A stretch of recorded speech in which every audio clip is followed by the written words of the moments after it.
Olá, muito boa noite, sejam muito bem-vindos a mais um direto das Dicas da Farmacêutica. Hoje vamos conversar sobre as noites mal dormidas e o impacto que têm na nossa saúde. O meu nome é Paula Iglesias, sou farmacêutica, sou a autora deste projeto das Dicas da Farmacêutica, que está presente nas redes sociais, mas também num site www.dicasdafarmaceutica.pt. E convido desde já todos a subscreverem a nossa newsletter. Podem fazê-lo diretamente no nosso site www.dicasdafarmaceutica.pt e receberão todas as quintas-feiras dicas, conteúdos sobre autocuidado, diversas dicas sobre os vários pilares que dizem respeito ao conceito de autocuidado, desde a importância da nossa saúde, a importância da meditação, de mantermos uma boa aparência, uma boa autoestima, a importância de uma nutrição, de uma alimentação saudável, equilibrada, a importância da prática de exercício físico. E um dos pilares muito importantes do conceito de autocuidado e que é essencial para a nossa saúde é justamente o pilar do sono. E hoje vamos conversar sobre este pilar. Sejam bem-vindos, boa noite a todos que se estão a juntar agora aqui a nós, neste serão. Dizia-vos eu que estamos a preparar um evento que vai ter lugar na Cordoaria Nacional, em Lisboa, no fim de semana de 25 e 26 de março, que se chama Self-Care Market and Summit, justamente porque a nossa palavra de ordem deste ano é autocuidado, self-care, e nesse sentido, até esse fim de semana, 25 e 26 de março, durante os nossos diretos, aqui as nossas lives, todas as semanas, às quartas-feiras, às 21h, vou apresentar-vos um speaker, um palestrante que estará presente no nosso evento ou uma marca. E hoje o nosso convidado muito especial é justamente um dos palestrantes, um dos speakers que estará connosco no Self-Care Market nos dias 25 e 26 de março. E é o autor deste livro, que se não conhecem recomendo a todos, que é o Dr. Tiago Sá, que é um médico, pneumologista, especialista em medicina do sono e diretor de uma clínica que se chama Sleep Lab. Uma clínica que é especializada justamente no sono, o tema que nos traz hoje aqui, que chamamos hoje aqui à conversa e a este serão. E dizia eu, o Dr. Tiago é diretor da clínica Sleep Lab e, sem mais delongas, vou já convidar o Dr. Tiago a juntar a nós.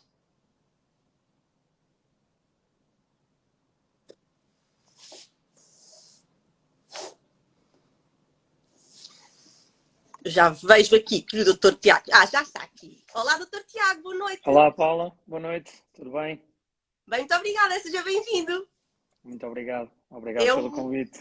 Eu é que agradeço a sua disponibilidade de ter aceito. É um gosto recebê-lo aqui, nestas nossas conversas digitais. Muito bem, vamos a isso. Dr. Tiago, eu acabei de dizer que o Dr. Tiago era autor deste livro, que eu li assim de fio a pavio, no fim de semana. Sim.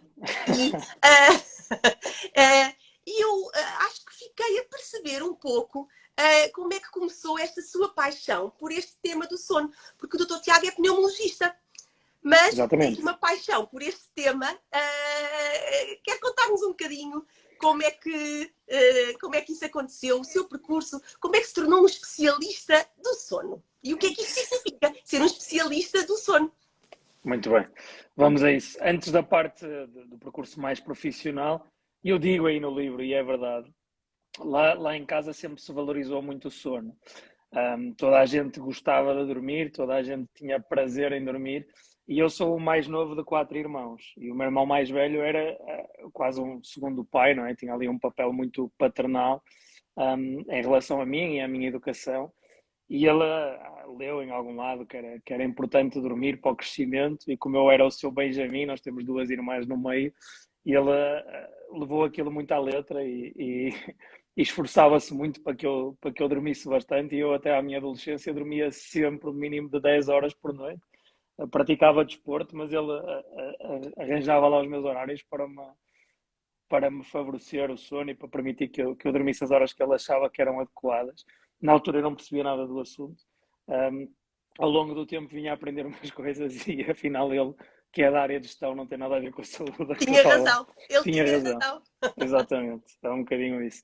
Em relação ao percurso profissional, o que é isto de ser especialista em medicina do sono? Na verdade, em Portugal o que nós temos é uma competência em medicina do sono, ou seja, médicos especialistas de outras especialidades podem depois candidatar-se a fazer um exame da ordem dos médicos para terem a competência em medicina do sono. Porque é que um pneumologista acaba a fazer este percurso para além de ter prazer no sono e gostar de dormir e eu era conhecido também por ser, pelos amigos e na faculdade, por ser um bocadinho sonecas, digamos assim. Mas a verdade é que a pneumologia trata muito do que são os distúrbios respiratórios do sono, nomeadamente a apneia obstrutiva do sono. E na consulta de pneumologia nos últimos anos, o volume destes doentes tem sido crescente, cada vez mais este distúrbio é identificado e cada vez mais é tratado. E uma das formas de tratamento, particularmente os casos mais graves da apneia obstrutiva do sono, é o uso de ventilação, de ventiloterapia ou do CPAP, uma máscara que se coloca no nariz, ligada a um aparelhinho que fica na mesa de cabeceira e que permite resolver, curar os eventos, tratar os eventos respiratórios e melhorar a qualidade do sono e a respiração durante o período noturno. Eu fiz o meu estágio no internato médico no Hospital de Santa Marta, comecei a ver muito desses doentes e como já era uma área que eu gostava e que não estava à espera de encontrar na pneumologia, acabou por me criar o bichinho e um bocadinho mais de interesse e acabei por fazer um estágio especificamente em distúrbios respiratórios do sono no Rio de Janeiro, com o Dr. Flávio Magalhães, que é uma referência, sim, uma referência na área. É verdade, é verdade. E pronto, foi uma experiência muito enriquecedora, demos-nos muito bem. Aprendi muito de medicina do sono em todas as suas vertentes com ele. E quando regressei a Portugal, fiz algumas propostas de reestruturação e comecei a dedicar-me um bocadinho mais ao tema. Depois percebi que me faltava conhecimento em algumas áreas que não eram só meramente respiratórias, mas no que tocava a outros distúrbios do sono. E aí comecei a fazer a formação paralela e acabei por depois fazer um exame de certificação da Sociedade Europeia de Medicina do Sono, como Sleep Expert, ou especialista em Medicina do Sono. É um bocadinho isso. Na Sleep Lab de que falou, apesar deste percurso, eu digo sempre isto, nenhum profissional de saúde sozinho resolve o problema de um doente. Nós precisamos sempre de trabalhar em equipa, nós precisamos sempre de integrar os nossos conhecimentos para darmos a melhor resposta às queixas dos nossos doentes e é isso que nos propomos a fazer na Sleep Lab. Eu, quando decidi e fundei a Sleep Lab, na altura com o Dr. Flávio Magalhães também, e a ideia foi juntar aqui médicos de várias especialidades que podem aportar alguma coisa aqui aos distúrbios de sono, como a psiquiatria, a neurologia, a psicologia, a otorrino, e juntar no mesmo espaço a medicina dentária todos estes profissionais com vista a podermos melhor tratar os nossos doentes e resolver as suas queixas. Muito bem, reuniu esses especialistas todos e a Sleep Lab está em Lisboa. Fica em Lisboa. Exatamente. E quem precisar de ajuda pode contactar a Sleep Lab. Estamos de portas abertas. Doutor Tiago, nós deveríamos passar cerca de 1/3 da nossa vida a dormir. Sim. Mas exatamente. Não é bem isto que acontece. Os números não nos dizem isto. Infelizmente não é isso que os números nos dizem. Nos últimos séculos, não é? Particularmente após a Revolução Industrial, nós na sociedade atual começamos a dormir progressivamente menos. Cada vez as obrigações são maiores, cada vez as obrigações profissionais, pessoais se somam e as pessoas habituaram-se a dormir cada vez menos. E particularmente durante o século XX havia muita apologia de que quem dormia 1/3 do seu dia, ou seja, 8 horas, era preguiçoso, não é? E só as pessoas que dormiam muito pouco e trabalhavam muito e dormiam 4 e 5 horas é que eram pessoas motivadas, trabalhadoras e vencedoras, digamos assim. E esse mito acabou por se instalar e passar a ser quase reconhecido como verdade, o que de todo não é o caso. E pronto, e nós temos dados que demonstram que, até agora, dados relativamente recentes na população portuguesa, que grande parte da população adulta dorme menos do que 6 horas por noite. E eu costumo sempre dizer isto, não há horas indicadas para cada indivíduo em particular, ok? Cada um de nós traz as suas necessidades de sono.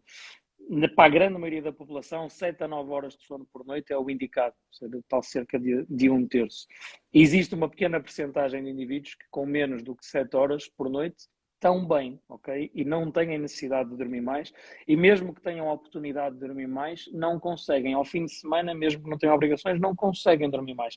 E não sentem falta nenhuma de dormir mais, e fazem o seu dia todo sem sonolência, as suas obrigações todas sem dificuldade, e acordam de manhã com energia, com vontade de iniciar o dia, sem fazer snooze ou repetir ou ter 3 ou 4 despertadores marcados. E esses indivíduos existem. São uma pequena percentagem da população e assume-se que estes chamados short sleepers são cerca de 1% da população. Quando nos dias de hoje nós nos sentamos com os amigos à volta de uma mesa, metade diz que dorme 5 ou 6 horas e que está bem, não é? E claramente metade é muito mais do que o que os estudos nos demonstram que seria o expectável.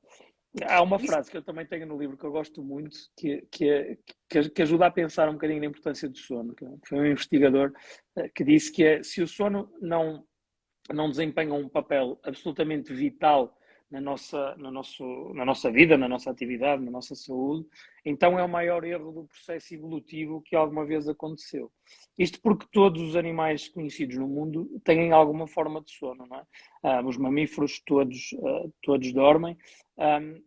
E se nestes bilhões de anos de evolução nós não deixamos de dormir, quando nós não estamos a alimentar-nos, não estamos a reproduzir-nos, não estamos a procurar alimento, não estamos a fazer nada que aparentemente possa ser produtivo, se nós continuamos a ter que dormir um terço do nosso dia, é porque aquela atividade é realmente essencial, porque senão, progressivamente ao longo da evolução, as pessoas que dormiam menos iam ser aquelas que iam ter mais sucesso, digamos assim, no processo evolutivo, e as pessoas que dormiam mais iam desaparecer progressivamente. E de todo não foi isso que aconteceu até aos dias de hoje.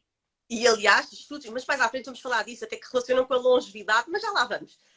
Justamente com essa questão que estava a dizer do número de horas e da importância do sono. E isso leva-me aqui a uma questão que tem que ver com os números e com as perguntas das nossas stories.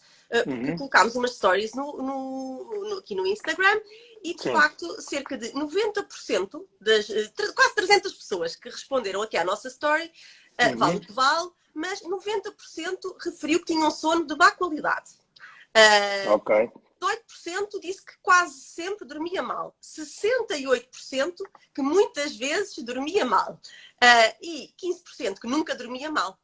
Portanto, isto está, relativamente aos dados nacionais e às estatísticas que temos, mostra bem, de facto, a importância e a dimensão, a prevalência desta problemática dos distúrbios de sono e da privação do sono que as pessoas relatam e referem. E por isso eu se calhar perguntava-lhe, o sono é essencial e eu gostei muito do seu livro, daquela curiosidade, quantas horas por dia dorme o leão, quantas horas a girafa, não é? O elefante, para percebermos de facto como isto é tão diferente, mas todos têm que dormir, não é? Como estava a dizer, e muito bem. Já percebemos qual é que é aqui a média, ou de acordo com a ciência, não é? Pois cada um terá o seu horário ideal, mas de facto neste contexto, o que é o sono? Porque é que é tão importante? Porque é que para a memória, para a aprendizagem nas crianças, nos adolescentes, nos adultos, a concentração, porque é que é tão importante? O que é que o nosso corpo faz quando dormimos?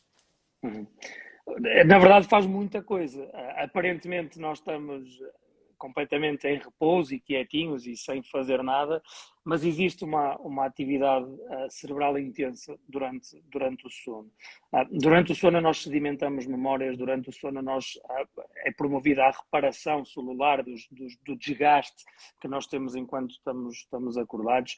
Durante o sono nós criamos ligações entre conceitos que adquirimos, aquela noção da eureka, ou dormir para resolver um problema, não é uma noção descabida. É verdade que durante o sono o nosso cérebro continua a trabalhar e continua a integrar o conhecimento que foi adquirindo ao longo do dia.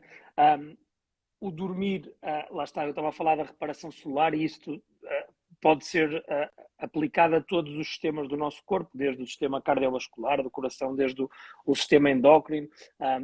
Todos os órgãos do nosso corpo precisam daquele período de repouso para que as suas células se recuperem para iniciar o novo dia, para que, entre aspas, vou pôr várias aspas, mas para que as células limpem o lixo acumulado durante o dia e se preparem para enfrentar o novo dia no seu melhor, todas as células do nosso corpo.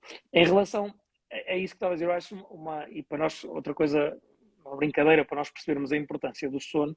Um recém-nascido, quando nasce, as suas necessidades de sono são muito maiores do que um adulto, como todos sabem, não é? E as horas recomendadas serão 14 a 17 horas de sono por noite ou até mais. E a verdade é que ao longo da vida nós vamos dormindo cada vez menos.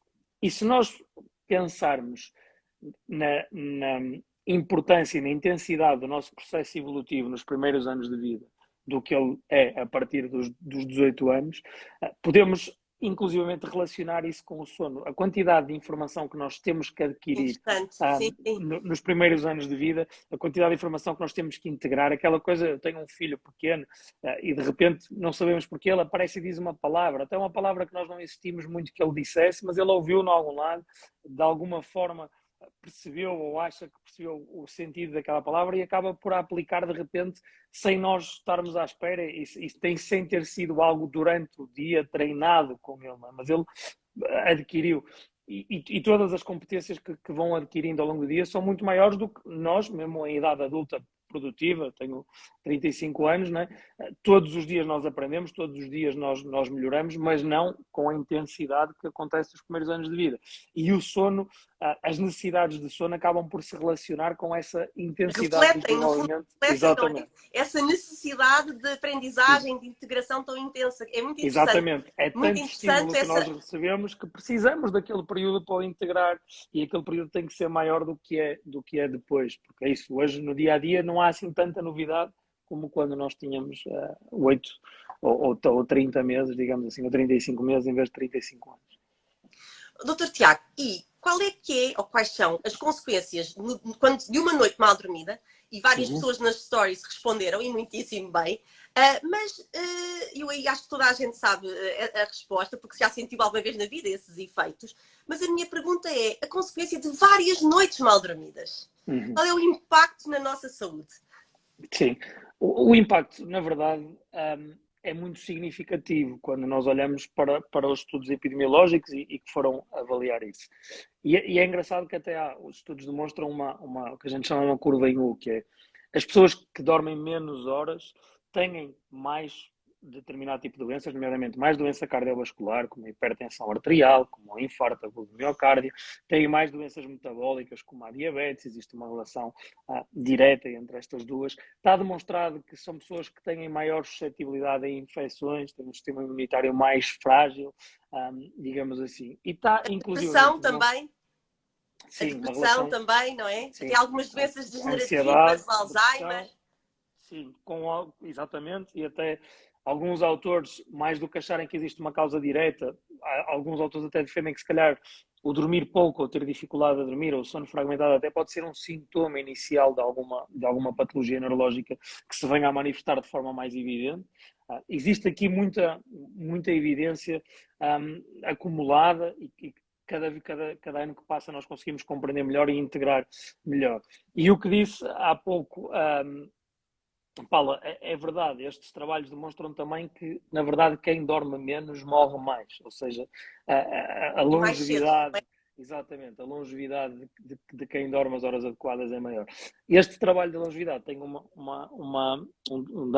detalhe importante, que é que quem precisa dormir muitas horas, quem dorme mais do que 10 horas por dia, também acaba por ter uma sobrevida mais curta e uma maior taxa de mortalidade. E isto faz-nos pensar porquê, não é? Porquê é que será isto? Será que são necessidades normais ou será que são pessoas que têm um sono de pior qualidade um sono Uhum. mais fragmentado e que por isso precisam de dormir muito mais horas e se tiverem essa oportunidade acabam por as dormir. E nós na consulta de sono acabamos por algo, com bastante frequência ouvirmos isso. Muitas vezes o doente, quando chega à consulta, eu pergunto o que é que eu trouxe cá e muitos doentes dizem, naturalmente durmo mal. E eu costumo brincar e dizer, não é verdade, porque há quem venha cá porque dorme demais, não é? Nem toda a gente vai Não, à não é consulta porque... sinónimo de dormir menos. Não é? Ou Exatamente, as sono pessoas... fragmentado, acordar várias vezes durante Exatamente, a noite. vemos frequentemente Exatamente. pessoas que têm muito sono, têm necessidades de sono muito maiores do que as pessoas, os pares, não é? As pessoas com quem convivem, e têm sono durante o dia e têm dificuldade em manter-se acordado e fazer as suas tarefas e começam a achar que não é normal e por isso procuram a nossa ajuda. E em algumas dessas pessoas existem patologias específicas, como a hipersónia, que são necessidades de sono maiores, mas algumas pessoas têm outros distúrbios de sono, como a apneia de sono. Aquela pessoa que até dorme 8 horas e às vezes os doentes vêm, outra queixa que também é frequente, é sono pouco reparador. Doutor, eu não tenho Uhum. problema em adormecer, eu até durmo, até de manhã, durmo 7, 8, 9 horas, acordo sempre cansado. E tenho sempre a noção que não descansei, que a noite não foi... Alguns dizem, eu quando era mais novo lembro-me de acordar e sentir-me refrescado, que a noite tinha sido fantástica. E hoje isso não me acontece. E eu comecei a achar que não era normal e por isso estou aqui. Ou seja, existem aqui, será que, lá está, nesse trabalho da longevidade, as pessoas que dormem mais é porque dormem mais ou porque têm alguma patologia do sono que não foi diagnosticada ou identificada Exato. Doutor Tiago, previamente? passou aqui uma mensagem muito importante, que é preciso valorizar estes problemas relacionados com o sono. Ou a dificuldade em adormecer, ou dormir mal, ou o sono fragmentado, ou a privação do sono, do modo mais geral. É importante valorizar e pedir ajuda aos profissionais de saúde. Porque eu acho que Sim. muitas pessoas, e eu sinto isso também aqui no meu dia-a-dia, na farmácia, acabam por achar ou que é normal, ou que às vezes umas noites mal dormidas durante a semana depois acabam por compensar durante o fim de semana ou Uhum. compensarão mais tarde. E isso não é verdade. É preciso valorizar. E eu perguntava-lhe como é que nós sabemos, como é que podemos medir quando é que de facto se dorme mal, quando é que é um problema de insônia. Há muitos problemas, não é? E também vou fazer essa questão. Como é que uma pessoa pode saber se de facto está a dormir mal e se isso já está a afetar a sua vida? O que disse é importante, tendem atenção sempre, e certamente vamos falar isto mais, que o sono é um processo natural e demasiada preocupação e A demasiado querer ansiedade, claro. monitorizar, demasiado em relação ao sono, depois acaba por ser Contraproducente, contraproducente. não é? A pessoa já E, está num momento. e eu comecei frequentemente, e eu próprio comecei a pensar, será que eu estou a comunicar da melhor maneira? Porque comecei a receber muitos doentes na consulta, não só para me ouvirem a mim, mas outros profissionais, que iam extremamente assustados e extremamente preocupados com o seu sono e muitas vezes tinham padrões de sono perfeitamente adequados, não é? Ou às vezes tinham expectativas erradas em relação ao sono. O que eu acho que é importante, e o que disse, o que é estarmos satisfeitos com o nosso sono? Estarmos satisfeitos com o nosso sono e um sono de qualidade, e é Uhum. muito mais fácil medir quantidade do que qualidade. Qualidade acaba por, apesar de haver alguns dados polissonográficos, etc., acaba por ter um bocadinho mais de ser uma arte, um bocadinho mais de sumo, não é só matemática, digamos assim, mas estar satisfeito com o sono é adormecer à hora pretendida e quando se predispõe a dormir, dormir de forma regular a grande maioria dos dias, acordar com energia e acordar bem disposto e descansado e conseguir fazer as atividades diárias e as obrigações propostas sem que a fadiga, o sono, a dificuldade de concentração se instalem e sejam uma preocupação. É um bocadinho isso que eu costumo dizer. Eu durmo, felizmente, bastante bem. Não quer dizer que pontualmente não tenha uma noite em que durmo pior, Claro, como pode claro. acontecer a qualquer um de nós. É Se nós como tivermos um profissionais de problema, saúde, não é? Os claro, turnos, os não, horários, as noites, não exatamente. é? Eu hoje não faço trabalho noturno, mas fiz durante muitos anos e aí é drástico, mas também é possível adquirir estratégias para aprender a lidar melhor com isso e com o trabalho por turnos. Mas o que eu estava a dizer, às vezes eu chego à cama e estou preocupado, tenho um assunto para resolver, Claro. tenho um problema, o meu filho está adoentado e aquilo está-me a preocupar, o que for, não é? E isso pontualmente, não nos deve de todo assustar, nem devemos ficar demasiado alerta com aquela situação, não é? Hoje em dia, quando isso me acontece, já sei, saio da cama, venho até cá abaixo à sala, vou fazer outra coisa, vou distrair, vou adiantar qualquer coisa cá em casa, não é? Porque Tiago, esse é um não... ponto muito importante que tem que ver com aquilo que se fala tanto hoje, que é a higiene do sono. Uhum. Não é? Prepararmos todo aqui o ambiente, como diz no livro que eu gostei imenso, aquela sistematização, o nosso cérebro, o corpo, tudo, o ambiente, o quarto, tudo. Quero falarmos um bocadinho sobre isso, porque eu acho que é muito importante e uma das causas, certamente haverá muitas, mas uma das causas para, de facto, a prevalência, estes números serem tão preocupantes e estarem a aumentar, e com a Covid ainda aumentaram mais, estes problemas todos relacionados com o sono durante a pandemia, nós temos aqui, entre aspas, alguma responsabilidade. Agora se vê o que usa as aspas, alguma responsabilidade. O nosso estilo de vida, os telemóveis, os ecrãs, as televisões, tudo isto, não é? Impacta muito e vai condicionar este desligar o cérebro, o corpo, o ambiente. Nós somos um animal de hábitos, aqui entre aspas também, não é? Sim, sem dúvida. E existem essas tais medidas de higiene do sono e a forma como nós encaramos o sono é essencial para termos o sono de qualidade. Frequentemente, e muitas pessoas estão a ver esta conversa, já ouviram outras conversas sobre sono ou outros programas, é reforçada a importância de coisas muito importantes, como evitar o consumo de bebidas cafeinadas, como ter refeições mais leves ao jantar, como praticar atividade física regular, como evitar a exposição aos ecrãs nas últimas horas do dia.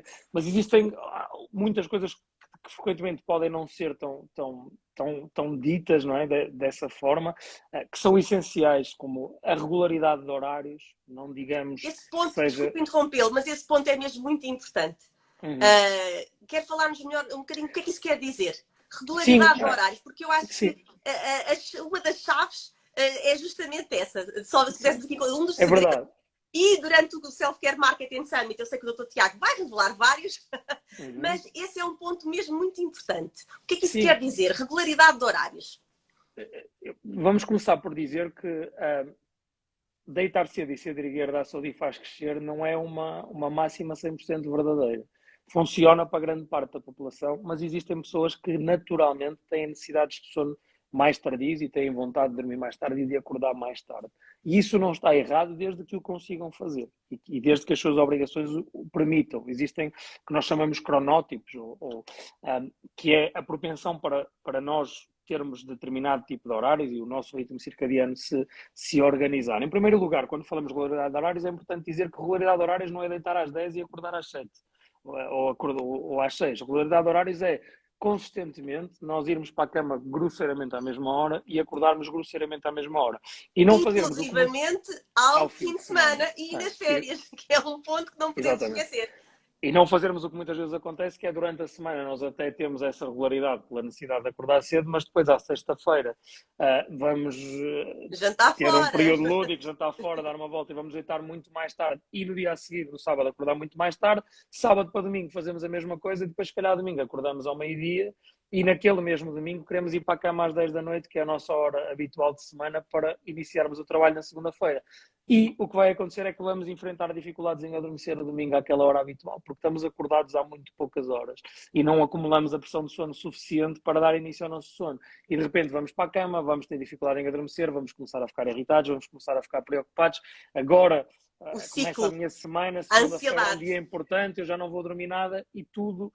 A nossa semana já começa torta, não é? Já começa enviesada, porque nós já adormecemos muito mais tarde, já dormimos menos do que o que queríamos, já acordamos irritados com isso. Segunda-feira já nos vamos deitar a pensar nisso e muitas vezes esse é o ciclo que depois vai levar à perpetuação da insónia. Por outro lado, isto para dizer também, já me aconteceu chegarem pessoas que não tinham queixa nenhuma com o seu sono, deitavam-se um pouco mais tarde, meia-noite, acordavam entre as 8 e 9 da manhã, e que depois de lerem algumas coisas e de verem, não, é mesmo importante deitar cedo e acordar cedo e apanhar o sol da manhã e etc., começaram a ir para a cama 2 e 3 horas mais cedo para tentar adormecer. E não conseguiram e começaram a ficar irritadas com isso e começaram a ficar ansiosas com isso e de repente instalou-se um quadro clássico de insónia, que a pessoa já tem medo de ir para a cama porque já tem medo de não dormir, e tudo aquilo foi desplotado por terem interpretado ou lido mesmo uma informação errada ou interpretado de forma errada Portanto, esta é importante a informação da pessoa regularidade do horário. autoconhecer-se,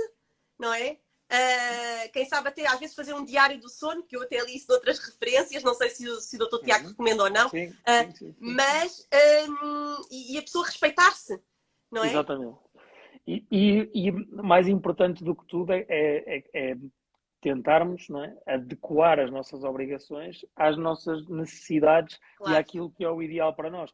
Muitas vezes em consulta eu faço isso, em determinadas profissões em que é possível mudar os horários. Às vezes as pessoas nem sequer estão despertas para isso, não é? Nem sequer pensaram que se calhar posso, no caso, por exemplo, de um professor, eu se calhar consigo ter um horário mais tardio, e isso é capaz de me ajudar, porque eu realmente deito-me sempre tarde e pronto, e durmo pouco, e estou cansado, mas já me habituei a este ritmo, mas não tenho que se habituar a esse ritmo. É claro, possível mudarmos e é possível continuar a adormecer à mesma hora, mas acordar mais tarde, se nós, nas profissões em que isso é possível, e algumas conseguirmos ajustar o horário.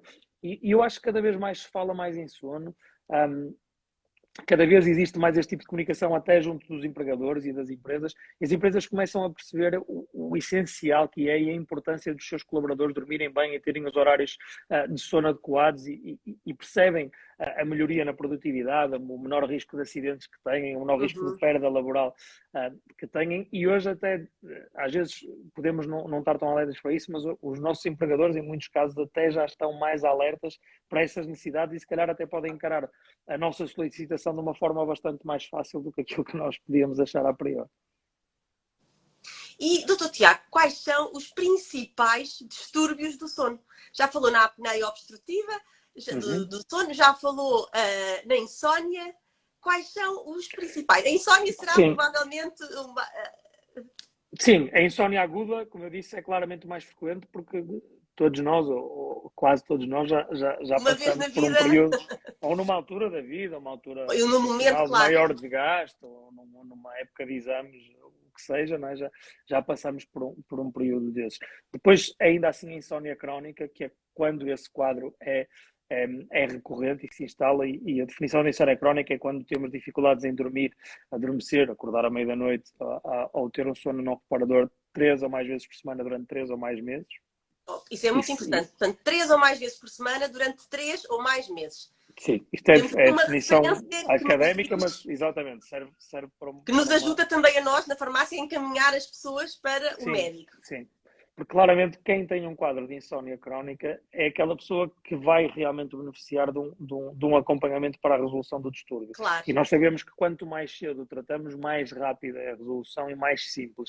Quanto mais tempo demora, quanto mais tempo está instalado aquele quadro de insónia, e também muitos hábitos e crenças se vão instalando, depois é muito mais difícil de reprogramar, não é? Outra expressão exatamente, que eu muito digamos assim, é mais difícil reprogramar o nosso corpo. Exatamente. É um bocadinho, então isso quer dizer que há tratamento e que é possível reprogramar. Sim, e na verdade uma coisa que muitas vezes as pessoas não estão tão alerta é que o tratamento de primeira linha da insónia crónica não é farmacológico. É o que a gente chama de terapia cognitiva comportamental. Isso foi uma das perguntas das stories, desculpe interromper, não foi mesmo uma das perguntas, que era porquê é que a insónia é sempre tratada com medicamentos? É verdade, e não é. O que está aí, insónia crónica, a abordagem não quer dizer que os medicamentos não possam ser usados, ok? Que não haja indicação para usar, não é isso que eu estou a dizer, mas a terapia de primeira linha, a terapia essencial no tratamento da insónia crónica é mesmo a terapia cognitiva comportamental, que não é mais do que o reforço comportamental de muitas das tais medidas de higiene do sono que nós estávamos a falar, mas também uma parte, digamos, cognitiva, que é uma reprogramação, a forma como nós reagimos à situação da insónia, a forma como lidamos com a ansiedade relacionada com a insónia e aprendermos a lidar com aquela situação e com o sono de uma forma diferente e de uma forma mais natural e menos reativa. E isto é essencial e é muito engraçado que muitas vezes quando eu tenho esta conversa na consulta, muitos doentes acham muito esotérico, não é? Isso, pronto, o doutor está aqui com coisas esquisitas, não é de todo esotérico, são coisas que com evidência muito concretas e objetivas, e aliás, exatamente. Eu aqui estou quase aqui a fazer publicidade ao seu livro, porque de facto, olha, li fio a pavio, mas e vou dizer, é porque não é nada esotérico, as dicas que tem aqui no penúltimo capítulo, de facto provam como é bem prático e como é possível no dia a dia conseguirmos introduzir na nossa rotina coisas tão simples, mas que podem ter de facto um impacto incrível, E um enorme, bocadinho não é? o que eu acho, o que do meu ponto de vista pode ser interessante no livro é essas dicas não caem aí por acaso, não é? Ou seja, existe um caminho para as pessoas perceberem os mecanismos do sono e perceberem o funcionamento de muitos mecanismos que nos fazem ou não ter sono e que nos ajudam ou não a dormir, para depois perceberem o porquê das dicas e integrarem a indicação da dica com o que leram antes e essa explicação, porque é muito mais fácil em tudo na vida, não é? Nós mantermos um comportamento ou tomarmos uma atitude quando percebemos o Claro, propósito, não é? Quando, mesmo claro. no meio profissional, quando um chefe nos manda fazer alguma coisa que nós não percebemos a razão de o fazer, nós vamos ser muito mais resistentes a fazer aquela tarefa. Quando nós somos integrados no processo de decisão e percebemos o porquê dela ser necessária, nós fazemos-lo com muito mais vontade e com muito mais empenho. E em relação à nossa saúde, é um bocadinho isso, porque há muitas máximas que as pessoas estão fartas de ouvir, mas porquê que é importante dormir? E porquê que é importante fazer exercício? E porquê que é importante eu alimentar-me? Expliquem-me, dê-me umas luzes. Naturalmente que as pessoas não têm que ir tirar um curso de medicina, mas é importante que elas tenham informação, Claro. que consigam Esta integrar promoção da isto literacia em saúde é sem fundamental. Esta dúvida, educação para a saúde, não é? É essencial. sem dúvida, sem dúvida.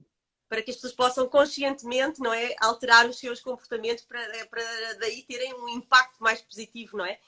Sem dúvida, na eu sua acho que saúde. isso é essencial e estamos claramente numa fase da nossa importantíssima evolução que a medicina teve, não é? E nos últimos 20 Particularmente anos, no não último. é? Toda a investigação à volta deste Claro, pilar sem do dúvida, sem sono, não dúvida. é? No sono, claramente, o conhecimento é crescente, é uma área de conhecimento com início no século XX, não é? Enquanto outras áreas da medicina são muito mais antigas, mas mais do que isso, eu sou pneumologista e faço cuidados intensivos, eu não estou a dizer que a parte curativa não é importante de todo, é essencial, mas é importante que nós comecemos a olhar para a nossa saúde e para a medicina como prevenção e com o foco virado para a prevenção e para a promoção da saúde e não apenas para a resolução da doença. Porque senão a prazo será sempre incomportável que nós Claro, consigamos viver sem com dúvida. saúde se só tivermos maus comportamentos e tivermos à espera de remédios Claro. mágicos para aquilo que não estamos a fazer. Promover de facto o health care e não sick care, não é? Exatamente. Tratar dos saudáveis, promover aqui Promover a saúde a dos saúde, saudáveis em vez de exatamente. tratarmos só os doentes, não é? Que é essencial e não podemos de todo descurar os Claro. cuidados a quem está doente. Mas temos que pensar a prazo que é possível termos muito menos pessoas doentes se todos adotarmos comportamentos que são E que são o sono é promotores um da pilar saúde. essencial nesta Sim. longevidade saudável que todos nós preconizamos e queremos. Eu, se calhar, abriria aqui, temos aqui algumas questões Uhum.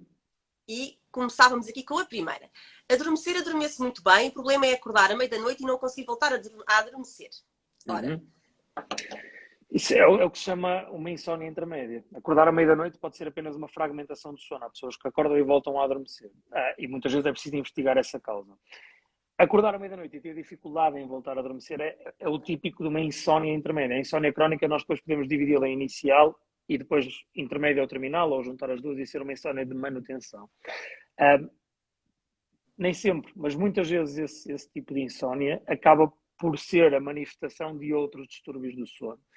E carece de uma. Nós, ao bocadinho, a conversa vai para um lado e acabamos por não falar de tudo o que queremos, mas, por exemplo, alguém que tem uma apneia de sono pode ter esse padrão de insónia intermédia. Alguém que tem os movimentos periódicos dos membros, distúrbios do movimento involuntário durante a noite que faz despertar, pode depois ter esse tipo de insónia intermédia. Muitas vezes digo que, e na consulta e algumas explicações, quando nós encontramos um doente com uma insónia intermédia, que não tem dificuldade nenhuma em iniciar o sono e depois tem aquela insónia intermédia, é o doente que vale a pena, que certamente nós vamos ter que fazer uma investigação mais aprofundada, porque a probabilidade de encontrarmos uma causa Subjacente.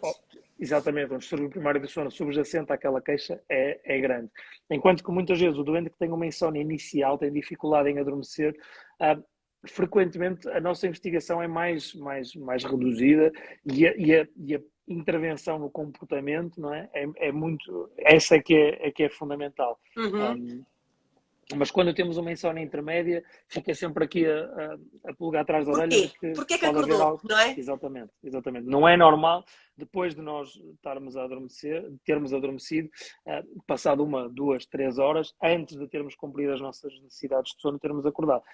Importa referir que também não tem que ser só um problema nosso. Eu já encontrei em exames feitos de polissonografia em casa uma relação entre a pessoa a acordar e o ruído de fora, a janela aberta e os carros a passar. Ou seja, não é Ou necessariamente algo ressonar nosso, também, não ou é? o sonar do parceiro, o movimento de quem está na cama. Ou seja, não é necessário que a causa seja endógena, digamos assim, mas é muito, muito, muito provável que haja uma causa que justifique aquele despertar.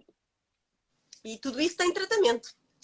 Sim, Aí trata-se a causa, sim, não é? sim, sem dúvida. E depois aqui, já para aproveitar a pergunta, só uma coisa, recomendação muito simples, eu já disse isso há um bocadinho, mas que é, muitas vezes as pessoas acordam, têm dificuldade em voltar a adormecer, mas ficam na cama.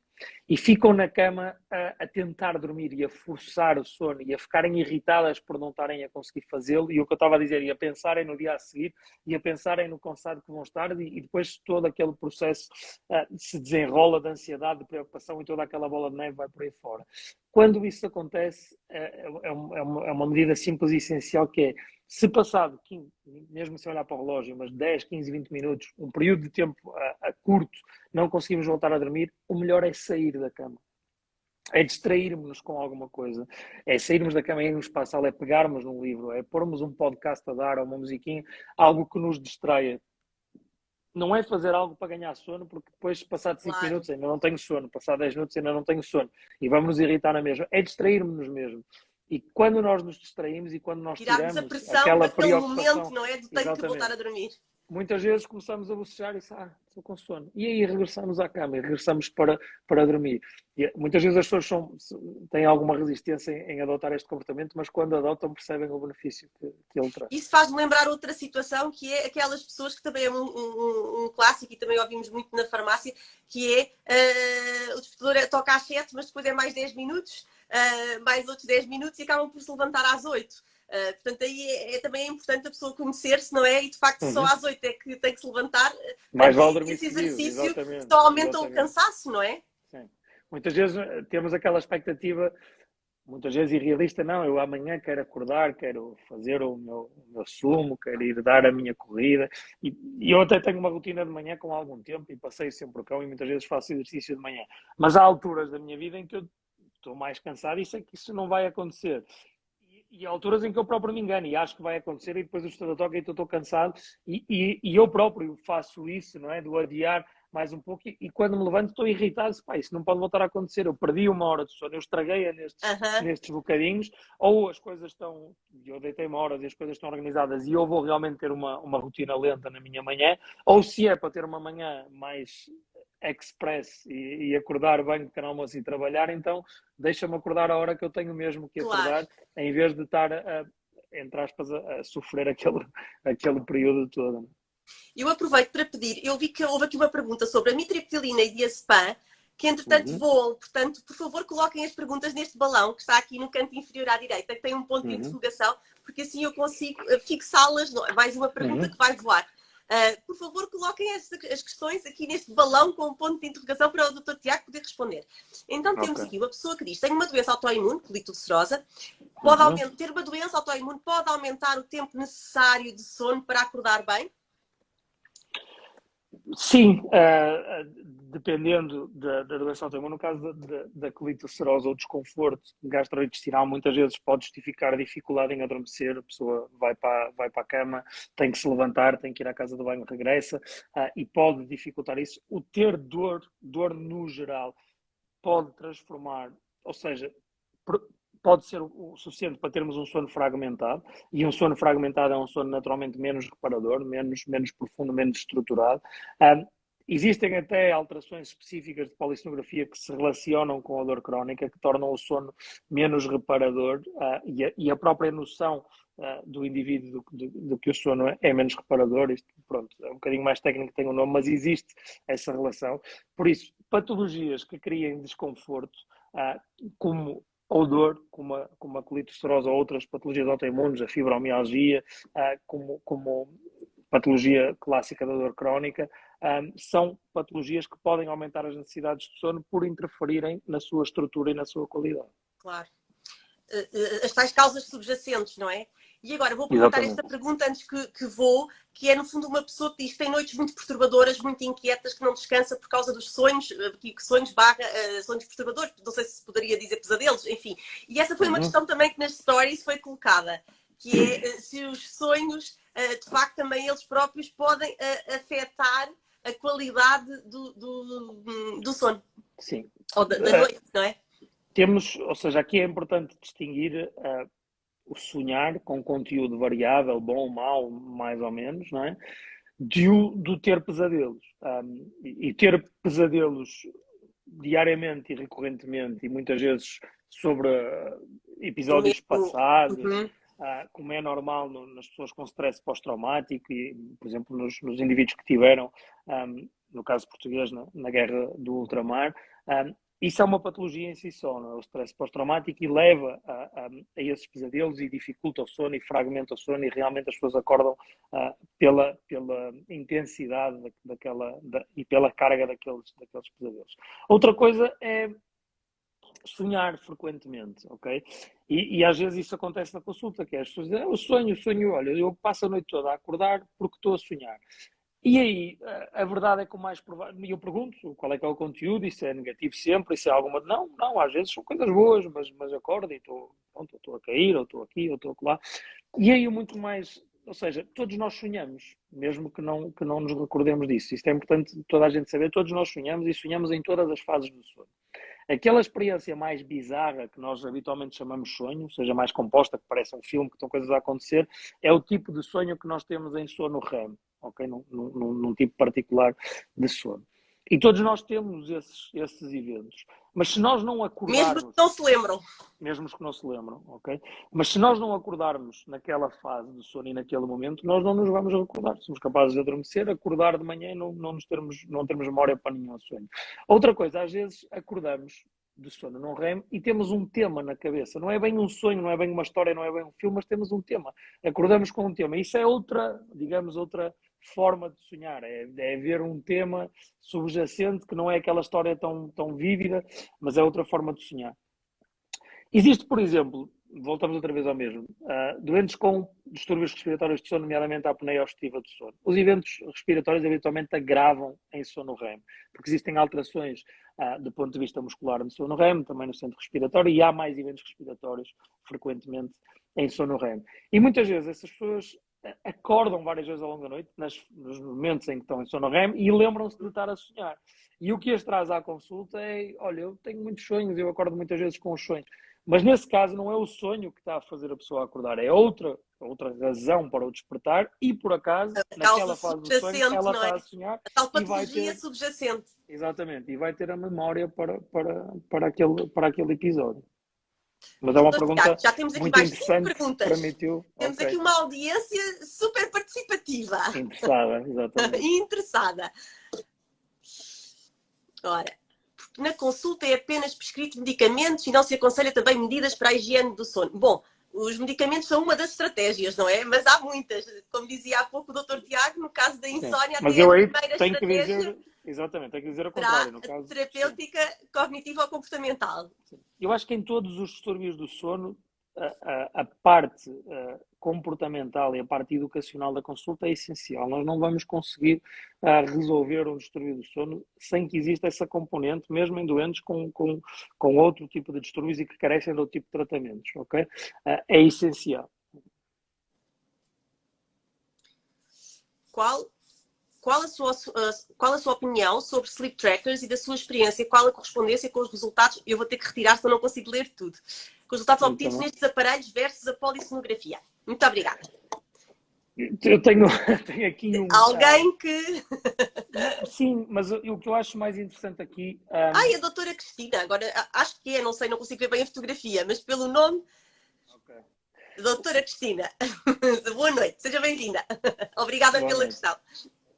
O que é que a tecnologia tem evoluído de forma bastante significativa e no que toca à monitorização do sono, isso também é verdade. Até os próprios equipamentos de polissonografia têm evoluído de uma forma muito grande. Quando eu comecei a trabalhar em medicina do sono, o doente ficava preso à parede com um sem número de cabos e era a única forma de o fazer e não se podia levantar da Portanto, cama, estamos a etc. falar, peço desculpa interrompê-lo, estamos a falar de De todas as exame de técnicas, equipamentos e polissonografia. exames para Aqui estamos a avaliar falar, o exatamente, sono das exames para avaliar o pessoas. sono. Exatamente. Para E avaliar o hoje em sono. Como é que dia, se avalia, como é que se mede o sono?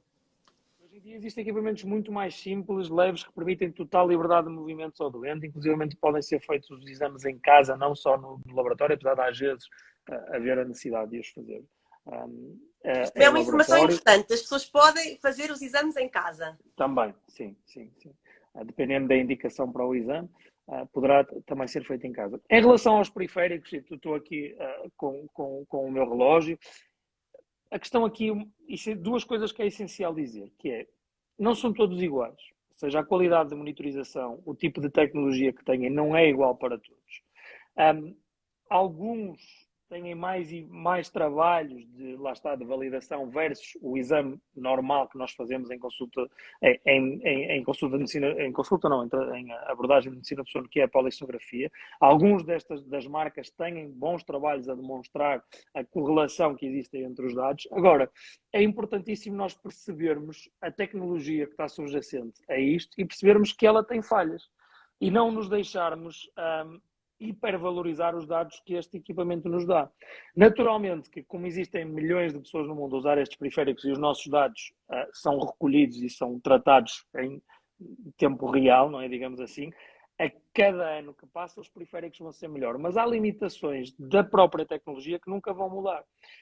Por exemplo, vamos ao caso do sono REM. Uma das características do sono REM é haver total relaxamento muscular ou atonia muscular. E para um periférico destes marcar sono REM, a pessoa vai ter que estar totalmente imóvel, porque senão ele não vai marcar. Mas existem pessoas que têm sono REM sem atonia, ou seja, têm todas as características cerebrais, atividade cerebral de sono REM, mas na verdade mantêm o tónus muscular. Um periférico destes não vai conseguir identificar sono REM e vai dizer que aquele doente não tem sono REM, provavelmente. Okay? Porque ele vai se mexer e falha ali, porque estes periféricos são baseados em movimento, frequência cardíaca, frequência respiratória, e esses dados são importantes e permitem estimar as fases do sono, ok? Mas não há nada como a avaliação da atividade cerebral, que é isso, foram esses dados que nos permitiram criar as fases do sono, classificar o sono como classificamos hoje. Exatamente, descobrir e classificar como classificamos hoje. Toda a atividade cerebral, não é? Exatamente. Sem essa análise, o que existe hoje não vai ser possível agora. Claro. Se me perguntam, em pouco tempo poderá haver uma pequena banda ou um pequeno sensor que se coloque em casa diariamente ao deitar e que faça essa análise? Não essa tenho leitura toda, não é? Sim, não tenho dúvida nenhuma de que sim. Não tenho dúvida nenhuma que a tecnologia nos vai levar para cada vez as análises serem feitas com menor desconforto para o doente e de forma mais confortável e mais simples. Não tenho dúvida que é esse o caminho, seja em 5, 10, 50, 100 anos. É esse o caminho que nós vamos fazer. Tenho conhecimento de algumas coisas que já estão a aparecer, mas ainda não em escala e ainda não para serem usadas por toda a gente no dia-a-dia. O que é importante em relação a isto? Pode nos ajudar muito, e eu digo isto, é nível de tendência. Se eu estou a dormir mais do que dormia há 3 meses, ou estou a dormir menos. Se o mesmo equipamento hoje me diz que eu estou a dormir mais 1 hora do que há 1 mês, é porque eu provavelmente estou a dormir mais 1 hora do que há 1 mês. E no que toca a acordar ou despertar, algumas falhas, mas é cada vez mais preciso. E as pessoas sabem que às vezes, se tiver marcado que foram para a cama às 10 e só foram às 11, o relógio vai dizer que se calhar ali entre as 10 e as 11 houve 10 minutos que esteve a dormir, mas ele percebe que esteve acordado grande parte do tempo. Ou seja, cada vez vão ser melhores, temos é que ter sempre atenção que existem limitações que não vão conseguir ultrapassar. Muito bem, mais uma questão. Eu saio da cama e só consigo mesmo adormecer quando começo a ver um filme. Uhum. Ou seja, alguém que acorda, não é? Pelo que depreende. Exatamente. Isso é um caso típico, alguém que acorda. não consegue adormecer na cama, sai da cama. Porquê é que consegue adormecer a ver o filme? Porque quando vai ver o filme se distrai. É o caso típico do que eu estava a dizer. Enquanto está na cama está estressado, preocupado com a situação em si. Quando vai ver o filme, distrai-se. Não é o ideal depois adormecer no sofá, não é? O ideal é, mesmo que seja um filme, e aqui muitas vezes nós falamos dos ecrãs e focamos-nos muito na luz e no conteúdo do ecrã, mas há males menores, não é? Ou seja, para mim, o que me preocupa no ecrã é alguém estar agarrado a uma rede social, a ter uma discussão, a ter o telefone virado para baixo, mas de repente tem uma notificação A de uma luz, mensagem e vai mexer e vai interagir e vai despertar, ou de repente cai um e-mail de trabalho e a pessoa vai ler. É impossível alguém que acabou de ler um e-mail de trabalho, uma coisa que tem que resolver no dia a seguir urgente, e conseguir virar para baixo e adormecer. A pessoa vai ficar a pensar naquilo e isso vai dificultar o seu sono. aquela máxima inglesa, não é? Das pessoas se preocuparem de manhã, não é? Worry early, não é? Mas houve uma fase da minha vida que eu estava a implementar um projeto e que, na verdade, muitas pessoas desse projeto trabalhavam muito à noite. Pronto, e de repente era normal receber um e-mail às 11 da noite. E aquilo estava a dar um bocadinho cabo da minha rotina, porque nós até nos deitamos aqui em casa relativamente cedo, e eu já me ia deitar e às vezes até recebia aquele e-mail e ficava chateado e ia ao computador e fazia alguma coisa, e de repente, passado algum tempo, parei e disse, não é possível, isto está-me a estragar a rotina. Claro. Não é isto que eu costumo fazer, e não me acontecia isto até tarde neste projeto, e de repente os e-mails estão a cair uma hora que não me é conveniente. Mas depois parei e pensei, mas de manhã, eu acordo às 6h30, Claro. 7, é? Se eu me sentar antes de ir para o trabalho e olhar para estes e-mails e preparar, é igual, porque a pessoa vai ter a resposta exatamente na mesma altura, porque naturalmente quem trabalhou até mais tarde não vai chegar à mesma hora que eu ao trabalho, portanto Claro. Entretanto, tivemos aqui mais uma pessoa que partilhou que quando começa a bocejar, quando sente os primeiros sinais, vai logo para a cama. Portanto, esta ideia de escutar o corpo, não é? E da pessoa se respeitar, que é tão importante. Este autoconhecimento, não é? Não contrariar, não lutar contra o sono. E temos aqui a última questão, que estava colocada aqui no balão, com o ponto de interrogação. Tenho problemas em dormir. Quando adormeço, mais ou menos 2 horas depois acordo e não durmo mais. E creio que deve tomar a amitriptilina e diazepam. Portanto, aqui 2 fármacos. Voltamos outra vez à questão que eu tinha dito antes. Independentemente da abordagem farmacológica, alguém que acorda passado pouco tempo de adormecer, é importante fazer uma investigação e é importante perceber o porquê desse despertar.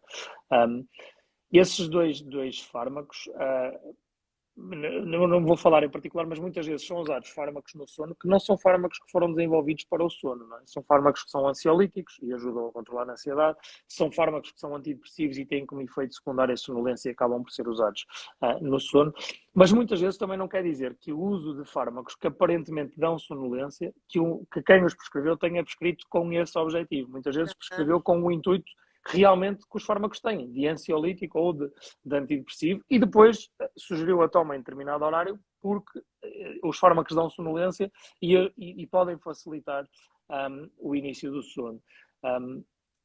É um tema, quando vamos aqui para casos particulares e farmacologia em particular, é um tema muito, muito vasto, porque existem inúmeras classes de fármacos, existem inúmeras razões para o estar a fazer, e é o que eu digo sempre, não há uma solução mágica para todos os casos, mas há uma solução, a grande maioria das vezes, para cada caso. Desculpe interromper, era aí que eu ia chegar. Cada caso é um caso e a importância do profissional de saúde acompanhar. Porque eu acho que isto também vem numa sequência. Eu tinha aqui a minha cábula com as perguntinhas das stories. Vem na sequência de uma outra pergunta que era: eu tenho problemas de sono, mas não quero tomar medicamentos. Não quero ficar dependente. Aquela ideia de que estes fármacos todos causam tolerância e dependência. Há duas coisas aquela preocupação com a fitoterapia, os produtos de origem natural e outro tipo de fármacos, suplementos, etc. Inclusive até a melatonina, a hormona, enfim. E vem um bocadinho nesta linha de raciocínio também daquilo que há pouco colocámos sobre, de facto, cada caso é um caso e a importância de um profissional de saúde que saiba, um especialista que saiba e que possa avaliar e tratar, não é? Mas vamos falar da melatonina, por exemplo. Melatonina é uma substância essencial no tratamento de alguns distúrbios de sono, nomeadamente nos distúrbios do ritmo circadiano, ok? Então, a hormona do sono. Sim, é a hormona que nós produzimos, é muitas vezes chamada hormona do sono, a hormona que o nosso corpo começa a produzir na hora em que nós vamos dormir e que dá um bocadinho, costumo dizer, que abre a porta do sono.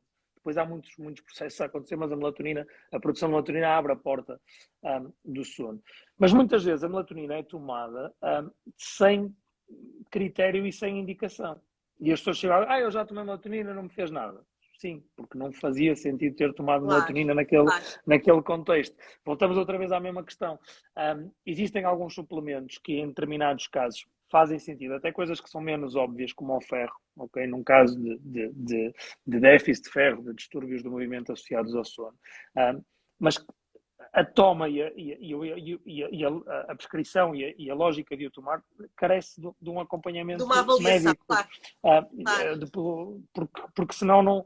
Agora, há espaço para todo o tipo de abordagens. O que eu acho que não deve haver, ou que as pessoas devem evitar, é a automedicação anárquica.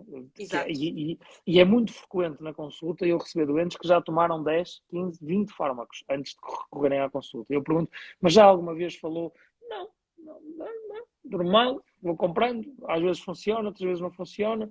Quando deixam de funcionar eu mudo. E foram anos a arrastar um problema que, com a abordagem adequada, podia ser resolvido. Outra coisa que eu queria dizer, que digo muitas vezes na consulta, que é: muitas abordagens da medicina do sono e resolução dos distúrbios de sono não carecem de abordagem farmacológica, ok? Uhum. Quando carecem, o nosso objetivo na Sleep Lab é sempre usar a medicação necessária pelo mínimo tempo necessário, ok? O meu objetivo, quando é possível, e muitas vezes é que o doente venha a não necessitar de qualquer tipo de abordagem farmacológica. Muitas vezes não precisa mesmo, de todo, mas quando precisa, o objetivo não é precisa e agora vai ficar assim. Não, o objetivo é precisa durante um período até conseguirmos deixar de o tomar. É uma coisa que eu digo também muitas vezes, que é: nós pomos qualquer pessoa a dormir. Se alguém for ser operado, é anestesiado. E anestesiado não é mais do que porem-nos a dormir. Tudo depende do tipo de fármacos e da dose de fármacos que dose, não é? Okay? E no momento a gente pode pôr qualquer ser humano a dormir. Qual é que é a questão? É que resolver um problema de sono não é mandar um anestesista à casa das pessoas todas as noites. Não é essa a ideia. Os fármacos devem ser usados com critério e com indicação e nas situações que são necessárias, mas não devem ser usados sem critério e sem projeto, sem plano. Claro, assim. Claro. E aqui a Clínica Sleep Lab tem uma equipa multidisciplinar, não é? Preparadíssima para fazer essa avaliação e esse diagnóstico e o tratamento personalizado a cada um. E o encaminhamento.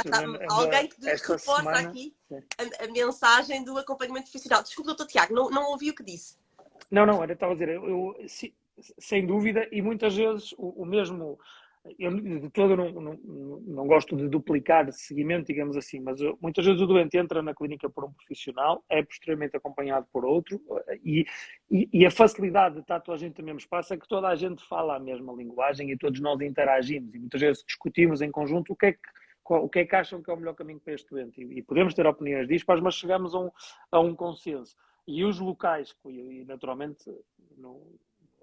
agradecendo a referência à minha clínica, ao meu espaço, naturalmente que não é o único no mundo e há outros espaços que funcionam da mesma maneira, mas é preciso que funcionem desta maneira, porque esta é claramente a fórmula, digamos, de sucesso no tratamento dos distúrbios de sono. E a importância das pessoas perceberem que há especialistas e que podem recorrer a eles, não é? Sem dúvida. Última questão, e já temos que terminar, que isto passou a voar e não sei como, agora já são 10 horas. Isto foi assim mesmo a voar. Hoje estou nos Açores, ainda são 9 horas, por isso estou em vantagem. Pois é, menos uma, aqui já são 10, exatamente. A reposição dos níveis de ferro, e foi o que o doutor disse há pouco, pode resolver o problema das pernas inquietas sem recurso a fármacos. Exatamente. Está a tratar a causa.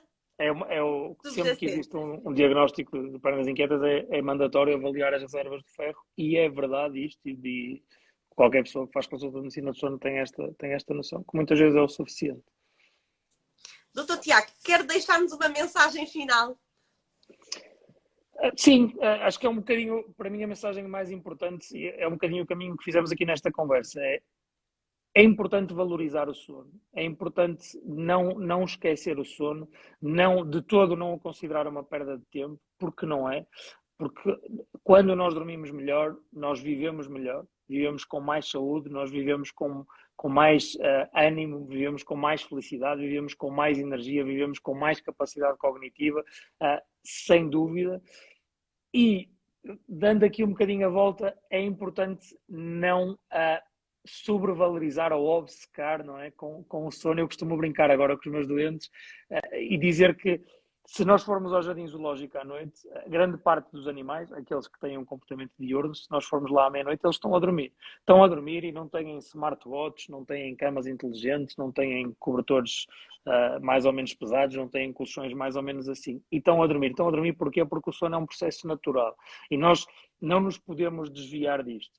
E se calhar, se nós estamos com tantos problemas e distúrbios de sono e cada vez são mais reconhecidos na sociedade atual, é porque se calhar não estamos a fazer tudo certo e precisamos de mudar alguns dos nossos comportamentos e promover a natureza, digamos assim, do nosso sono. Portanto, as duas mensagens são estas: valorizar, sim, mas nunca o deixar de tratar como algo natural, nem obcecar com resoluções mágicas ou soluções mágicas que depois acabam por não resolver e nos podem levar a maior stress e a maior preocupação.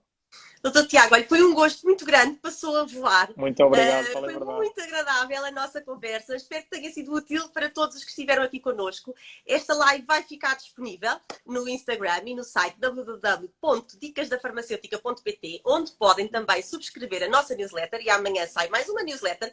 Amanhã o tema é sobre nutrição, com muitas dicas, e dizer-vos também que podem ver o Dr. Tiago ao vivo e a cores no Self Care Market nos dias 25 e 26 de março, na Cordoaria Nacional, em Lisboa, onde vai ter a oportunidade de proferir 2 talks. Portanto, apareçam, poderão aí colocar mais questões ao Dr. Tiago. Eu acho que respondemos a todas, espero que sim, as das stories e aqui as que colocaram agora em direto. E eu, Dr. Tiago, espero aqui um autógrafo no dia 25 ou no dia 26 no meu livro. Claro que sim, está mais que prometido. Está mais que prometido. Vou mandar aqui um abraço que está aqui. Estão aqui mensagens para si. Eu acho que já de utentes e de colegas. É verdade, é verdade. Doutor Tiago, olha, foi um gosto muito grande. Parabéns pelo trabalho que faz, pela promoção da literacia relativamente ao sono. Muito obrigado. Foi um gosto conversar consigo. Até muito breve. Obrigado pelo convite. Se não nos virmos antes, até dia 25 e 26 de março, na Cordoaria Nacional, com o meu livro autografado. E a todos que assistiram, muito obrigada por terem participado mais uma vez. Obrigado e parabéns pela iniciativa. Obrigada também a sua contribuição para a literacia em saúde é também essencial. Okay. Sem dúvida, estamos juntos neste caminho, nesta missão de promover a literacia em saúde e hoje em concreto no que diz respeito aos distúrbios de sono. Obrigado. Mais uma vez, obrigada a todos. Foi um gosto muito grande. Na próxima quarta-feira, às 21h, estou cá novamente com uma convidada surpresa. Não vou dizer quem é, fiquem atentos às stories e às publicações, porque eu acho que vão gostar muito também da próxima live. Dr. Tiago, boa noite. Obrigada uma vez mais. Obrigado. Fiquem bem, com mais e melhor saúde. Obrigado.